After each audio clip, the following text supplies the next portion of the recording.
Buenas tardes. A continuación voy a leer el artículo que nos han pedido redactar el docente de la materia formulación de proyectos de inversión social en su primera fase. Lo leeré lo más rápido posible toda vez que el tiempo nos apremia. El artículo se ha llamado Inversión social en los territorios, el haz durmiente del desarrollo en Colombia, un análisis altruista con enfoque integral. Quise darle esa sigla o esa comilla de altruista porque no todos en Colombia, los hacedores de política, los gobernantes, conocen o saben de ese término altruista. Bueno, el artículo dice así, de mi autoría. En su definición más clásica, un proyecto de inversión se define como aquel plan estructurado de actividades que se espera llevar a cabo en un territorio, actividades que en su mayoría demandan la utilización de recursos económicos, humanos y monetarios con la única y firme intención de influir significativamente en la comunidad donde se lleva a cabo, esperando generar per se beneficios económicos, satisfacción de las necesidades e incluso solución de problemas ambientales.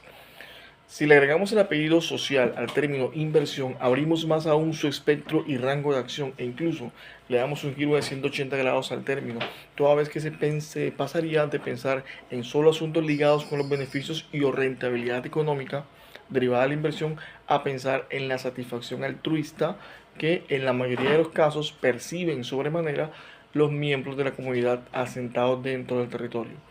Conviene aclarar sobre esto último que cuando usamos el término afectación no nos referimos o no nos estamos refiriendo al lado negativo de las cosas, toda vez que en el léxico económico existen dos tipos de deudas en el léxico. A mi concepto, dicha afectación encaja perfectamente en la llamada deuda buena, en contraste con aquella reconocida como deuda mala, utilizada en la financiación de gastos de consumo, afectando el patrimonio y provocando estrés emocional.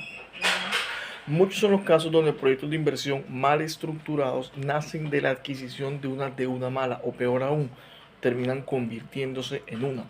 Así las cosas, hablar de proyectos de inversión es un asunto complejo, más aún cuando éste lleva consigo la connotación social. Sin duda, la participación ciudadana es pieza clave para el proceso, puesto que es el punto de partida para alcanzar un cambio de paradigma y sobre todo de mentalidad en los territorios urbanos y rurales en su mayoría. Mis propuestas entonces giran en torno a dos ejes. La primera consiste en apuntarle a un cambio de mentalidad en los miembros del territorio donde se lleva a cabo o se llevará a cabo el proyecto de inversión. Mi postura ideológica reza que debemos buscar cambiar paulatinamente el pensamiento de los miembros de la comunidad rural para que estos no sigan considerándose únicamente beneficiarios y o receptores del proyecto, sino que pasen a ser verdaderos protagonistas en su formulación, ejecución y seguimiento. Lo que comúnmente vemos en un 90% de los casos en Colombia es que el Estado invierte recursos, entrega proyectos, destina líneas estratégicas y al cabo de 6 meses las comunidades no tienen capital semilla, lo que incrementan el círculo dañino de malversación de recursos sin resolver efectivamente las prioridades locales. Mi segunda propuesta gira en torno a la importancia de dar un cambio en las bases teóricas que se aplican en el territorio. Yo sugiero dar un salto hacia la aplicación de la teoría económica de la regulación, toda vez que debe existir un ente arbitral en donde todo proceso social donde se involucre el uso de recursos monetarios, ya que por un lado, al desembolsar recursos a cuentas bancarias de personas naturales y o jurídicas representadas en asociaciones, encierra un enorme riesgo de malversación o de mal uso de los mismos. La teoría, la regulación ayudaría a contribuir muchísimo en ese fenómeno, además de los entes ya conocidos de control. Eh, no mencionaré ninguno, no es el momento. Entonces, pienso que comenzar a aplicar la citada teoría quizá reduciría considerablemente el malgasto de recursos producto de una incorrecta educación financiera de los miembros de la comunidad o, lo que es peor, producto de una ineficaz política pública de seguimiento, vigilancia y control. Si bien en Colombia existen mecanismos con los que se ha buscado garantizar que las comunidades sean parte activa en la formulación de proyectos, debemos ir más allá. Nos hemos quedado cortos, pues el Estado es solo un extremo dentro de la ecuación social y los extremos, como bien sabemos por el médico Richard Suárez, los extremos son de patas cortas. El Estado solo es uno de ellos, el otro son las comunidades.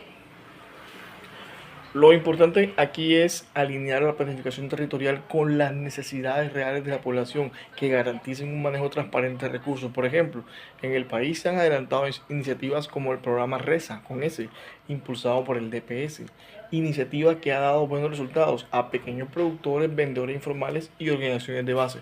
Pero hay muchísimos casos en que efectivamente no. Conozco de muchos, pero que no trae lugar en este momento mencionar.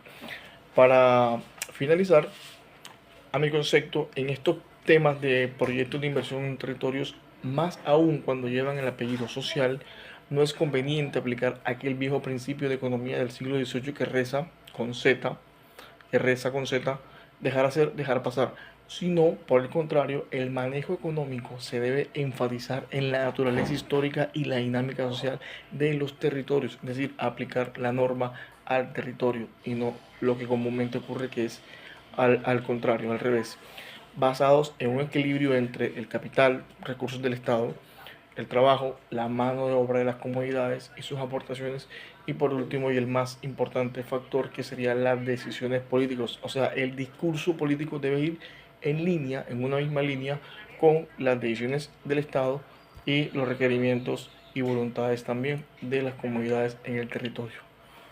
Ha sido mi intervención, docente. Gracias.